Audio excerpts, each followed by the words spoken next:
بما ان الزمالك اول الدوري، تعالى نضحك على الناس دي شوية. اسمع كده. المنافسه في الدوري الممتاز. بيراميدز اهلي. زمالك؟ لا. لا، هو بيراميدز. ده الكابتن خالد الغندور، الكابتن التاريخي لنادي الزمالك، قال لك بين الاهلي وبيراميدز والزمالك بره. انت متخيل عدم الثقة وصل لفين؟ ده الكابتن التاريخي لنادي الزمالك. لا. لا، هو بيراميدز اهلي.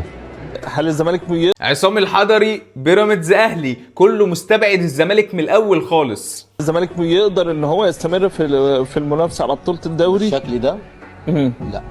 ده حتى الهجاص اللي بتقولوا عليه هجاص رضا عبد العال قال لك بالشكل ده الزمالك بعيد عن المنافسه، الاهلي وبيراميدز بس هم اللي بينافسوا والزمالك بره اي منافسه. لا.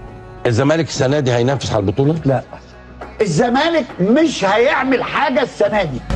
مجدي عبد الغني قال لك الزمالك بره اي حاجه والزمالك بره اي منافسه والزمالك مش هيعمل اي حاجه السنه دي، باعلى صوت قالها لك كده قدام مدحت شلبي. حتى مدحت شلبي نفسه قال نفس الكلام، بس الزمالك يفاجئ الجميع ويفاجئ الكل، والزمالك اول الدوري والزمالك قرب انه يحسم لقب الدوري. انت متخيل وسط المليارات دي كلها، وسط اللعيبه دي كلها؟ يعني انت لو هتتكلم على الاهلي عنده سكواد فيه 3 فرق بمليارات يا بيه، بمليارات. وبيراميدز عنده برضو سكواد فيه 3 فرق وبمليارات. الزمالك ولا فيه فلوس ولا فيه لعيبه ولا فيه اداره ولا فيه اي حاجه من دي، والزمالك اول الدوري. الزمالك ضد المنطق، الزمالك بتاريخه وبجمهوره وباسمه، الزمالك موجود لحد دلوقتي وهيفضل هو الزمالك. الزمالك باذنك يا رب بطل الدوري، الزمالك باذنك يا رب بطل الدوري، وهيخرس الجميع اكتر ما هو خارسهم حاليا.